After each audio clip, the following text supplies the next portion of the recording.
नमामि शमीशान निर्वाण रूपम विभुवं व्यापकं ब्रह्मवेद स्वरूपं निजं निर्गुणं निर्विकल्पं निरीहं चिदाकाशमाकाशवासं भजेऽहम्। ओम नमः शिवाय। हर हर महादेव। आप सभी पर भगवान भोलेनाथ की कृपा सदैव बनी रहे। आज की वीडियो में आप सुनेंगे श्रावण मास महात्म्य का 20वां अध्याय। तो आपको हमारे चैनल पर प्रतिदिन श्रावण मास की कथाएं सुनाई जा रही हैं। यदि आपने उन कथाओं का रसपान नहीं किया है तो आप जाकर उन कथाओं को सुन सकते हैं। और यदि आपने अभी तक चैनल को सब्सक्राइब नहीं किया है तो चैनल को भी सब्सक्राइब कर लीजिए।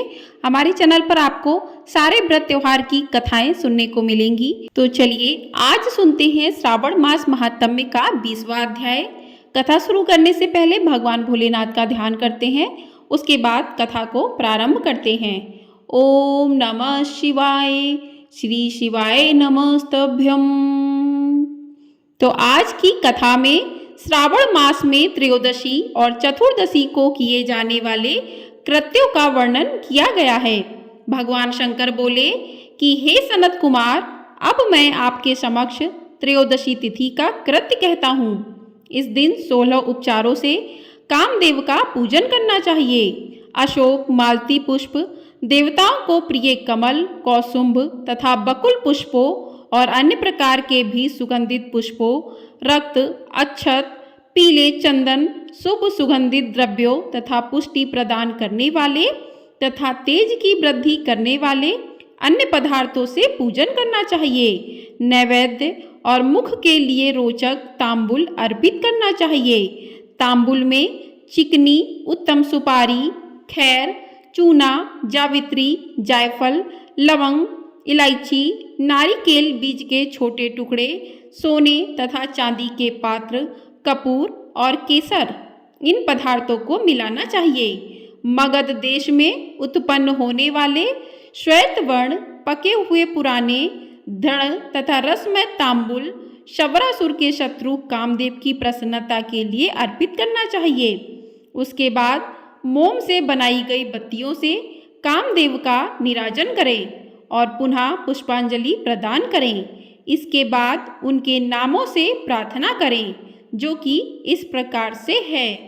समस्त उपमानों में सुंदर तथा भगवान का पुत्र प्रद्युम्न, मीनकेतन, कंदर्प, अनंग, मनमथ, मार, कामात संभूत, झषकेतु, मनोभव, कस्तूरी से सुशोभित, जिनका वक्ष स्थल आलिंगन के चिन्हों से अलंकृत है।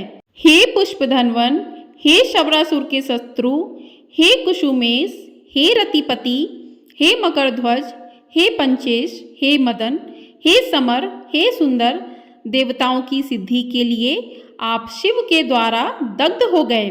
उसी कार्य से आप परोपकार की मर्यादा कहे जाते हैं। आपके दिग्विजय करने में वसंत की सहायता निमित्त मात्र है। इंद्र दिन रात आपका मनोरंजन करने में लगे रहते हैं, क्योंकि अपने पद से च्युत होने की शंका में वे तपस्वियों से भयभीत रहते हैं। आपके अतिरिक्त दृढ़ मन वाला कौन है जो शिव जी से विरोध कर सकता है? परम ब्रह्मानंद के समान आनंद देने वाला आपके अतिरिक्त दूसरा कौन है? तथा महामोह की सेनाओं में आपके समान तेजस्वी कौन है? अनिरुद्ध के स्वामी और मलयगिरी पर उत्पन्न चंदन तथा अगरु से सुवासित विग्रह वाले जो देवेश कृष्ण पुत्र हैं, वह आप ही हैं। हे शरतकालीन चंद्रमा के उत्तम मित्र, हे जगत की सृष्टि के कारण, जगत पर विजय के समय दक्षिण दिशा तथा पवन देव आपके सहायक थे। हे नाथ, आपका अस्त्र महान, निष्फल ना होने वाला, अत्यंत दूर तक जाने वाला, मम्र स्थल का छेदन करने वाला, करुणा शून्य तथा प्रतिकार रहित है। सुना गया है कि वह अत्यंत कोमल होते हुए भी महान क्षोभ करने वाला और अपने तुल्य पदार्थ को भी दर्शन मात्र से ही क्षुभित करने वाला है। जगत पर विजय करने में सहायक होने से प्रवृत्ति की आपका मुख्य अलंकार है। हे विभो, आपने सभी श्रेष्ठ देवताओं को उपहास के योग्य बना दिया, क्योंकि ब्रह्मा जी अपनी पुत्री में कामासक्त हो गए। विष्णु जी वृंदा में अनुरक्त कहे गए हैं और शिव जी पर स्त्री के कारण अस्पृश्य हो गए हैं। हे मानद, यह वर्णन मैंने मुख्य रूप से किया है। अधिक कहने से क्या लाभ है? इस लोक में अपने वश में रहने वाले ब्राह्मण विरले हैं।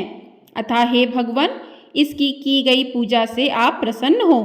श्रावण मास में शुक्ल पक्ष की त्रयोदशी तिथि के दिन पूजा करके कामदेव प्रवृत्ति मार्ग के विषयाशक्त व्यक्ति को अत्यधिक पराक्रम तथा शक्ति करते हैं और निवृत्ति मार्ग में संलग्न व्यक्ति से अपने विकार को हर लेते हैं। श्रावण मास में शुक्ल पक्ष की त्रयोदशी तिथि में अपनी पूजा के द्वारा संतुष्ट होकर ये कामदेव सकाम पुरुष को अनेक प्रकार के अलंकारों से भूषित तथा मनोरम स्त्रियां प्रदान करते हैं और दीर्घजीवी गुणों से संपन्न सुख देने वाले तथा श्रेष्ठ वंश परंपरा वाले अनेक पुत्र देते हैं। हे मानद, त्रयोदशी तिथि का जो शुभ कृत्य है उसे मैंने कह दिया। अब चतुर्दशी तिथि में जो करना चाहिए उसे सुनिए। अष्टमी को देवी का पवित्रारोपण करने को मैंने आपसे कहा है। वह यदि उस दिन ना किया गया हो तो चतुर्दशी के दिन पवित्रक धारण कराएं। चतुर्दशी तिथि को त्रिनेत्र शिव को पवित्रक अर्पण करना चाहिए। इसमें पवित्रक धारण कराने की विधि देवी तथा विष्णु जी की पवित्रक विधि के समान ही है। केवल प्रार्थना तथा नाम आदि में अंतर कर लेना चाहिए। शैव, आगम तथा जावाल आदि ग्रंथों में इसकी जो विधि है उसी को मैंने कहा है। विकल्प से इसमें जो कुछ विशेष है उसे मैं आपको बताता हूँ। 11 अथवा 48 अथवा 50 तारों का समान ग्रंथि तथा समान अंतराल वाला पवित्रक बनाना चाहिए। पवित्रक 12 अंगुल प्रमाण के, 8 अंगुल प्रमाण के, 4 अंगुल प्रमाण के अथवा पूजित शिवलिंग के विस्तार के प्रभाव वाले बनाकर शिव जी की प्रसन्नता के लिए अर्पण कर देने चाहिए। विधि पहले बताई गई है, फल आदि पहले कहे जा चुके हैं। जो भी इस व्रत को करता है वह कैलाश लोक प्राप्त करता है। हे वत्स, मैंने यह सब आपसे कह दिया, अब आप और क्या सुनना चाहते हैं? बोलिए भगवान शंकर की जय, बोलिए माँ पार्वती की जय।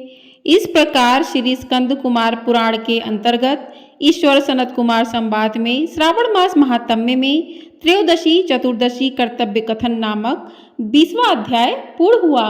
बोलिए श्री शिवाय नमस्तभ्यम। ओम नमः शिवाय।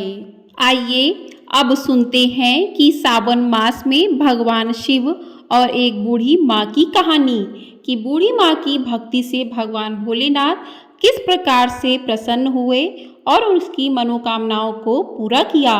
तो चलिए कथा को शुरू करते हैं। कथा को पूरा अवश्य सुनिएगा, बीच में अधूरा नहीं छोड़ना चाहिए, इससे दोष लगता है। चलिए कथा को प्रारंभ करते हैं। जय शिव शंभू। एक बूढ़ी माँ अपने बेटे के साथ एक गांव में रहती थी। उनके पति की मृत्यु हो चुकी थी। वह बहुत गरीब थी। बूढ़ी माँ भगवान शिव की परम भक्त थी। वह भगवान शिव में मन लगाकर पूजा पाठ किया करती थी और शिव मंदिर भी जाया करती थी। मंदिर जाकर गांव वालों को भी शिव जी की पूजा के लिए प्रेरित करती थी। धीरे धीरे समय बीतता गया और बूढ़ी माँ का बेटा विवाह योग्य हो गया।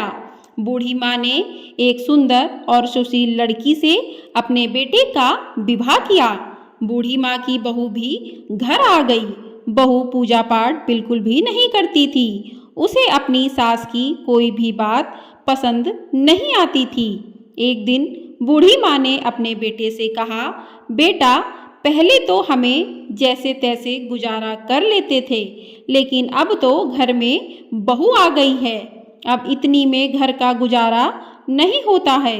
अब तुम्हें नौकरी करने शहर जाना चाहिए। बहू सारी बातें सुन लेती है और वह अपने पति को बाहर जाने को मना करती है, लेकिन बेटा अपनी माँ की बात मानकर नौकरी जाने के लिए मान जाता है, जिससे बूढ़ी माँ की बहू नाराज हो जाती है और बूढ़ी माँ को सबक सिखाने की मन में सोच लेती है।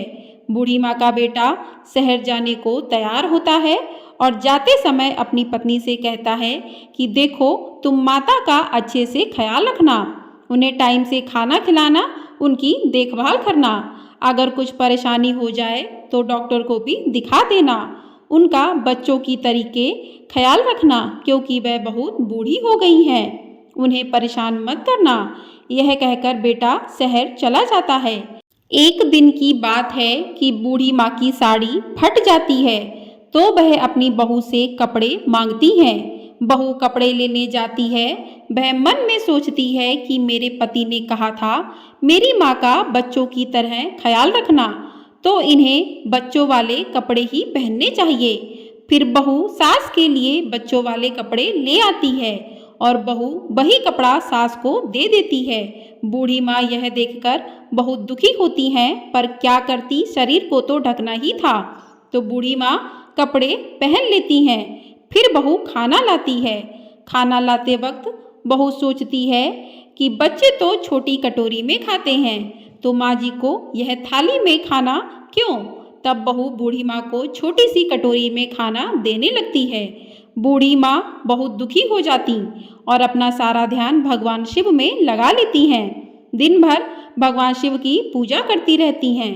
कम खाना मिलने की वजह से धीरे धीरे बहुत कमज़ोर हो जाती हैं और बूढ़ी माँ की तबीयत खराब हो जाती है। भगवान शिव बूढ़ी माँ की यह हालत देखकर बहुत दुखी होते हैं। फिर बूढ़ी माँ का बेटा जब वापस आता है और माँ की हालत देखकर बहुत दुखी हो जाता है और अपनी माँ से पूछता है कि माँ आप इतनी कमज़ोर कैसे हो गईं? लेकिन बूढ़ी माँ ने बहू की कोई भी बात बेटे को नहीं बताई। बूढ़ी माँ की पूजा पाठ से भगवान बहुत प्रसन्न हुए। उन्होंने सोचा अब बूढ़ी माँ का उद्धार करना चाहिए। फिर भगवान शिव एक भिखारी का भेष बनाकर बूढ़ी माँ के पास आते हैं और बूढ़ी माँ से कहते हैं तुमने भगवान शिव की पूजा मन से की है, वह तुम्हारी पूजा पाठ से बहुत प्रसन्न है। तुम्हें भगवान शिव की कृपा से अब स्वर्ग की प्राप्ति होगी। यह कहकर भगवान वहां से चले जाते हैं। फिर एक दिन बूढ़ी माँ की मृत्यु हो जाती है और उनका बेटा बहुत दुखी हो जाता है और वह भी भगवान शिव की पूजा पाठ में अपना मन लगा लेता है। भगवान शिव की कृपा से बूढ़ी माँ के बेटे की जिंदगी में बहुत सारी खुशियाँ आ जाती हैं और उसकी सभी मनोकामनाएं भगवान भोलेनाथ पूर्ण करते हैं। बोलिए भगवान भोलेनाथ की जय। तो इस प्रकार से भगवान भोलेनाथ बुढ़िया के पूजा पाठ से प्रसन्न होते हैं। तो कहते हैं कि सावन के महीने में जो भी भक्त सच्चे मन भाव से भगवान भोलेनाथ की पूजा करते हैं, भोलेनाथ अपने भक्तों के सभी कष्ट दूर कर देते हैं। आपको ये वीडियो पसंद आई हो तो वीडियो को लाइक, शेयर और चैनल को सब्सक्राइब ज़रूर कर दीजिएगा। आपको हमारे चैनल पर प्रतिदिन सावन की कथाएं सुनाई जा रही हैं। यदि आपने उन कथाओं को नहीं सुना है तो आप जाकर रसपान कर सकते हैं, उन कथाओं को सुन सकते हैं और चैनल को सब्सक्राइब करके बेल आइकन ज़रूर दबा दीजिएगा, जिससे आपको मेरी आने वाली वीडियो तुरंत ही मिल जाएंगी और आप उन कथाओं को सुन सकेंगे। हर हर महादेव। ओम नमः शिवाय।